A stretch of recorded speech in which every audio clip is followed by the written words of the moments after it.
To determine what pattern we're dealing with, we have to be able to look at the components or the pieces of each one of these sentences. Pattern number one equals sentence that only has a subject and a verb, which is also called our predicate.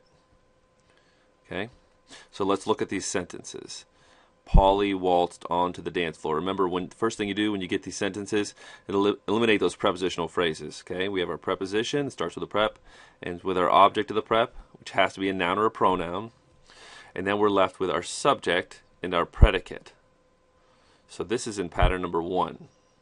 This sentence here, let's see if it's a sentence. Does it have a subject? Yes. She. What did she do? She read. That's her simple predicate.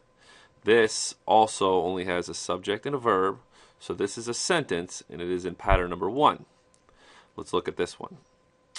The tired old woman cleaned often. Woman cleaned. Okay? Now we're left with this often. This tells us how often she cleaned, so this here is an adverb. All right? If it was in pattern 2 or 3, then it would have a direct object, and a direct object has to be a noun or a pronoun. So I know that often isn't.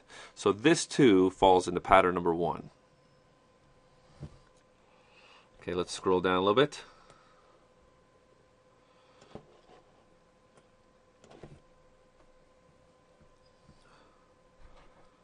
Pattern number 2 are sentences that have a subject plus a verb plus a direct object. Okay, a direct object is a word, is a noun or a pronoun that receives the action of the verb. Okay, so in this sentence here, if I can get my mouse to do what I want, Polly, simple subject. What did Polly do? Polly bought, so that's our simple predicate, simple subject. Polly bought what? Polly bought dress. That is a DO. It answers the question what Polly bought. This is in pattern number 2. She read book. She's the simple subject. She read, that's our simple predicate. She read what? Book. This is in pattern number 2 as well. The old woman cleaned the drapes. Woman is our simple subject. Cleaned. What did she clean? Woman cleaned drapes. So woman jumps to our simple predicate, jumps to our direct object. So in this sentence, book is the direct object. In this sentence, drape is the direct object. This is also pattern number 2. Pattern number 2 is subject plus verb plus a direct object. Scroll down a little bit. All right. The next pattern is pattern number 3. P3. It's a subject plus a verb plus a DO, which stands for direct object, and a indirect object. An indirect object is who or what is receiving the direct object. So an indirect object is who or what is receiving that. Okay, so you've got to have a direct object in the sentence to have an indirect object. All right, this is pattern number 3. Let's take a look. Polly bought her sister a new dress. Polly. What did Polly do? Polly bought. Simple subject. Bounced to simple predicate. Bought what? What did Polly buy? He didn't buy his sister, her sister. Polly bought a dress. Polly bought a dress. So there's our DO. Is there anybody receiving that dress?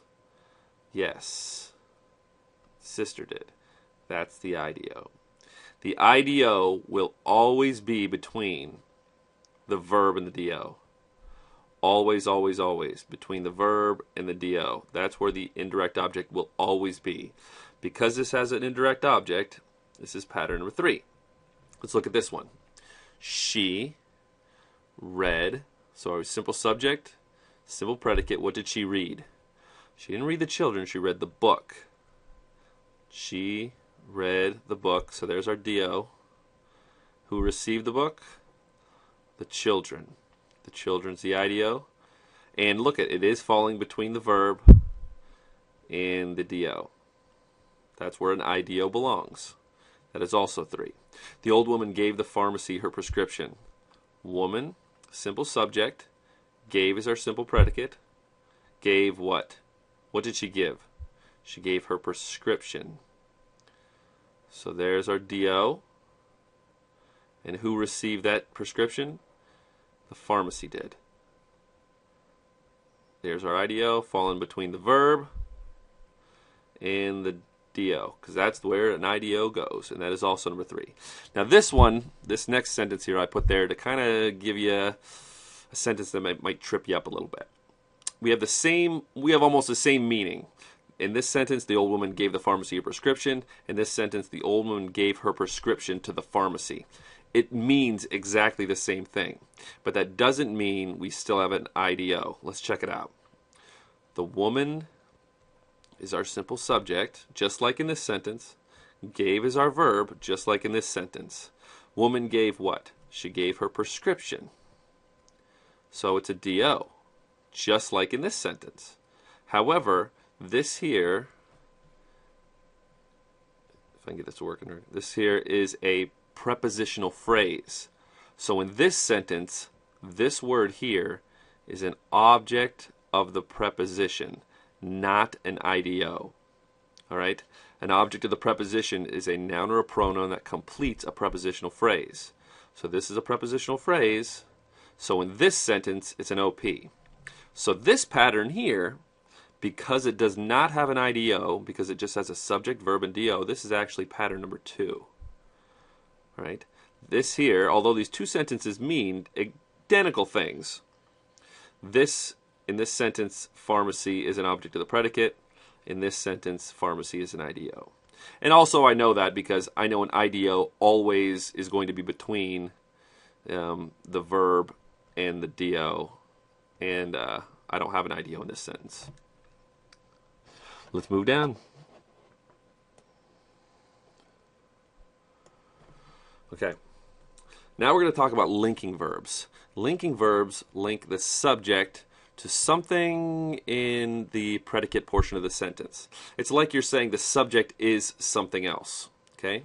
In this sentence, or let me put it this way, it's like saying the subject of the sentence is equivalent to something in the predicate. All right? The past sentence we've been looking at are all action verbs. They show an action, they tell what someone did or what someone is doing. But in these sentences, the linking verbs are telling us what someone is being, or what someone had been, or being like. So we have Melissa was the class president. So just like in any other sentence, we have a subject, and we have a was. And was is a linking verb. All right? It's telling us something that Melissa was. Melissa was president. Now, since we're dealing with a linking verb, we are not looking at DOs anymore. We have no DOs, and we have no IDOs to look for because we have a linking verb. We're looking for complements. Okay, we need a complement. Linking verbs have complements. Linking verbs do not have direct objects. Okay, so we have a complement. Melissa was president. And president is a noun, so what we have here is a noun complement. Let's look at this sentence. Boys is our subject. Linking verb. The boys were scouts. Boys were scouts. It tells us what the boys were. Boys and scouts are the same thing. Just like Melissa and president used to be the same thing. Melissa was the president. Boys were scouts. So again, we have an NC. And because this is a noun complement, this is non-complement, a noun complement, this is pattern 4. Pattern 4 is subject plus linking verb plus noun complement. That's pattern number 4. P4. All right, let's look at these two.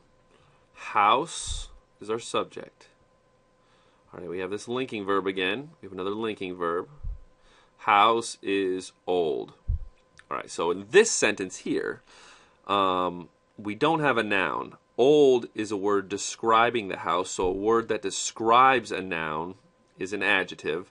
So this is an AC, which stands for adjective complement. All right, it tells us about the house.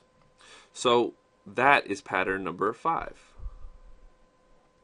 All right, remember, keep remembering that if you're dealing with a linking verb, you have no DO.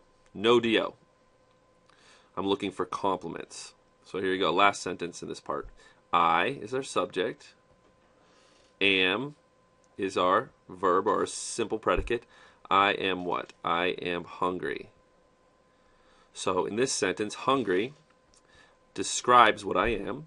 So it's also an AC, which is an adjective complement. So this is also pattern number 5.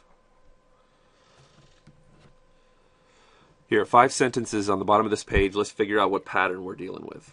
All right, so the first thing you do is locate the subject. Diamond is. All right.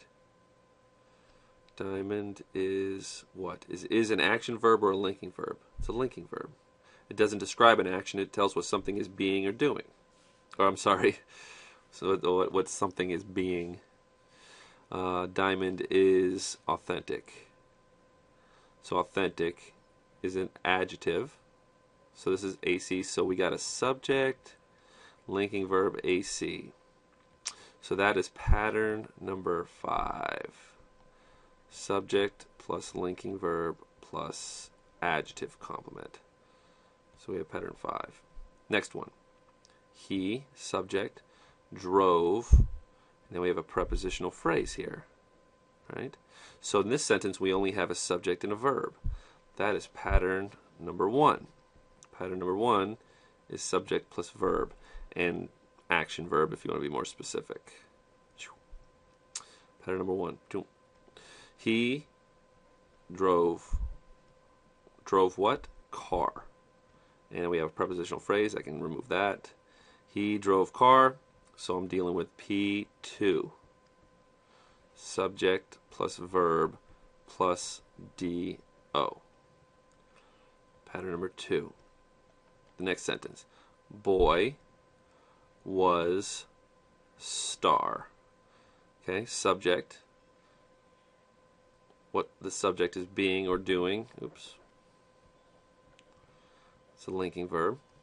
Star. And star is a noun, so this is a noun complement. So P4, subject plus verb, or linking verb plus noun complement. That's number 4. Nathan, subject, gave verb. Gave what? What did he give? He gave his textbook, so that must be my DO. Who received my textbook? Her. He gave her his textbook. And that IDO, look at, it's appearing right between the verb and the DO. So that must be pattern number 3. P3 equals subject plus verb plus DO plus IDO. So it has all of those things. So that's it. Take it piece by piece. Remember that linking verbs have complements. Action verbs have objects. Okay, that's it.